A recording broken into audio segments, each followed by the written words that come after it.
Heidi ho, neighbors. So I need to make a very, very narrow crankshaft sensor mount. This is the one I've been using.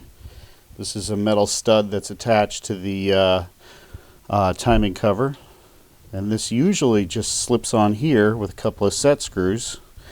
And the crankshaft sensor fits through, let's see if I can show it to you, that hole, and positions it right on the balancer. The problem is, oh, by the way, this is one of the cool tricks on this car. So one of the things that this thing does that's actually kind of nifty is instead of using a crankshaft position sensor wheel, I'm actually using the 4 harmonic balancer bolt bosses on a small block Ford to trigger the ignition and the fuel injection system. Here's a sensor down here. It's a Cherry sensor. It's Hall effect. And the thing that sucks about this is that with the stock pulley that I'm going to put on, the one that I stripped the powder coat off and refinished, this is actually going to stick out. So the sensor has to peek in between. Problem with that is there's only 14 millimeters of room. The sensor is 12 millimeters in diameter. Do the math. It's a tight fit. There is no way this contraption is going to work. So I've laid out a much more compact sensor mount. Let's go to the desk and let's take a look at it. All right, people, let's get tiny. Here we go. Can't believe I need these. Oh, getting old. Anyway, so here's the original mount. This is actually the back side of it. Here's the front side. There was adjustment screws. It locks onto that metal pin with a couple of set screws right here. Yeah, so that's it. The thing about it was that I always wish I had more adjustment up. I thought I would be using adjustment. Turns out I really don't need it. So anyway, so here's the part. Here's the part I prepared earlier. So this piece is laid out to basically replicate this layout, with the only difference being that the location of the sensor is going to be moved up 1 millimeter. So again, so this thing, you can see it's already marked there. That's where the hole is going to be. This is cheated up 1 millimeter. The idea here is, again, we only have 14 millimeters of space. That's not a lot, especially since the sensor itself is 12 millimeters. So what we're going to do is this area that's got the green Sharpie hatch gets cut out. This denotes the center of the hole for the rod. So in other words, this equivalent here. So it's like this. And then I will, once this is cut out, we'll bore a hole here, take a slitting saw, cut it in through the side, a couple of M3 screws. I really kind of am sketchy about using M3 screws. I did all kinds of research. Apparently that's going to give me over 1,000 pounds of clamping force, which is kind of hard to believe. But given the fact that the Cherry sensor has threads on it, a fine thread, that's going to kind of bite into this and prevent it basically from moving. It's actually probably a better solution than the nuts, especially since there's no room for the nuts. Now that I've got more experience working with this thing, I went back and rediscovered the joys of fly cutters. Man, with a fly cutter, this thing trammed in, I got it within 0.3 of a thousandth of being flat. That's just kind of mind-boggling that something like this can pull that off. Anyway, so I've got a, I guess, 4-flute cutter in here. It's just whatever I grabbed because this isn't really that much. I cut this out with the bandsaw. It looks like we got about maybe, I don't know, 25 thousandths on either side to take out. So let's get to it.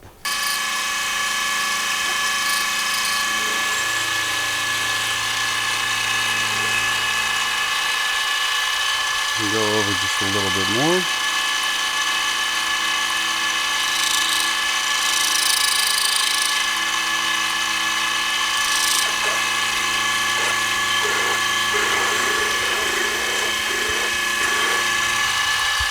And for the sake of leaving a smooth edge, we'll just bump it over and climb mill back.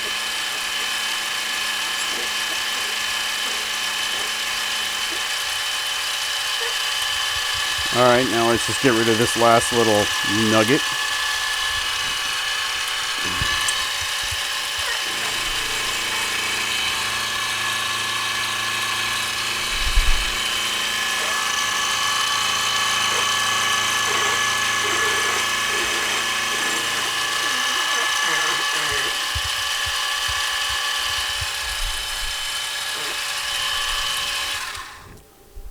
So again, the sensor goes in this way.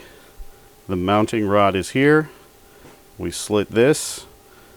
A couple of, I don't know, probably M4 screws this way. A couple of M3 screws this way, and that should be it.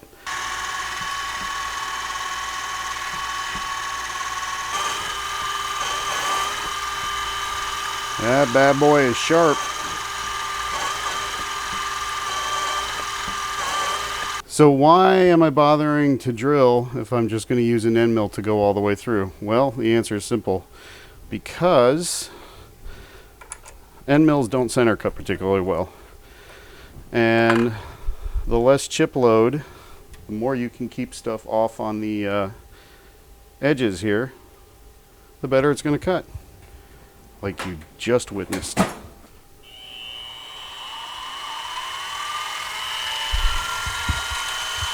Wonder what kind of run out we got.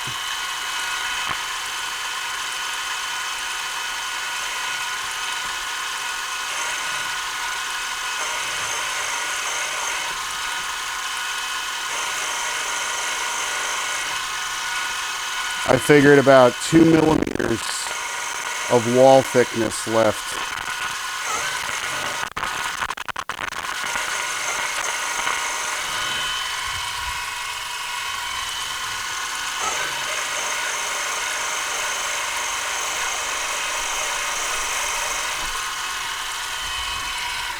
How about we clear these chips?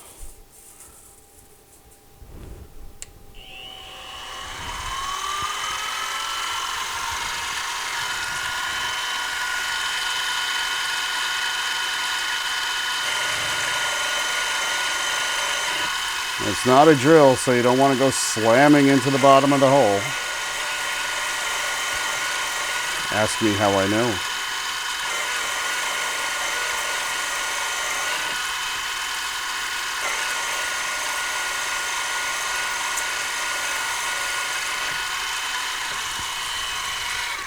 Alright, before we break through the bottom, which we almost have, let's clear the chips. Whoops. Yeah, see, you don't want to do that. Way to go, genius. But, there you go. Do you like my hole? Alright, so that hole is done. I suppose if I was smart, I would check it to make sure it fits on the post. Well, kids, note to self. Don't do that. The hole is 10 thousandths oversized. But it'll probably still work just fine. Just use a thicker slitting saw. Shh, don't tell anyone. Alright, so now we have to drill this hole. Now this one has to be pretty precise because there's only going to be a millimeter on either side. This way doesn't matter as much as this way does here. Alright, the idiot check. All looks good.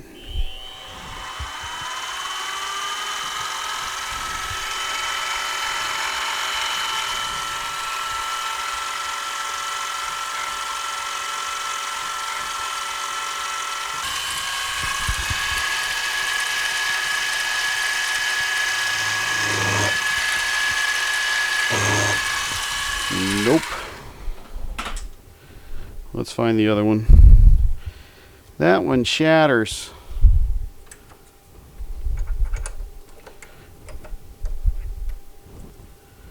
We've all known the talkers.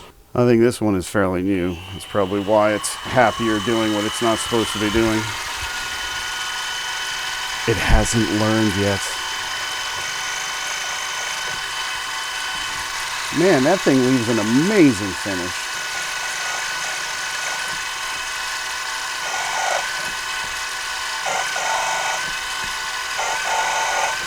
Our left-right relationship is pretty much spot on, which is the important part. So we've got to take out about 85 hundredths of a millimeter. Let's see if where we stand. I'll put the camera on the other side so hopefully you guys can get a better view.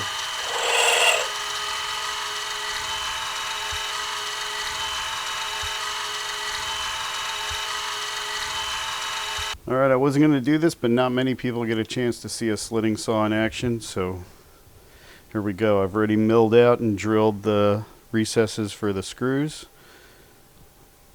Haven't tapped them yet, but let's get slitting.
Well, since we've come this far, I figured I'd record this too, because why not? It's a 3mm tap. Let's watch me break it. I normally would be using a tap follower, but since I have the whole counter drilled, all I got to do is not break it while holding it at an odd angle so you can still see what's happening. At least you'll see the fracture good and clear.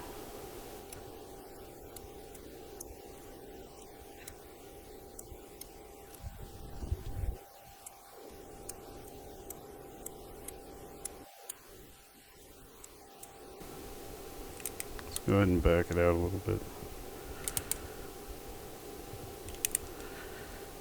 A lot of people tend to get lax when they're backing a tap out, and that's when they break it. You can see all that swarf in there. It's a spiral tap, so all the swarf should be going up and out of the hole, but clearly it's getting stuck in the slit. There's more there too. Just keep taking it all out. So here's the finished product. I'm actually still kind of amazed how you can make stuff like this at home these days. It's pretty incredible to me.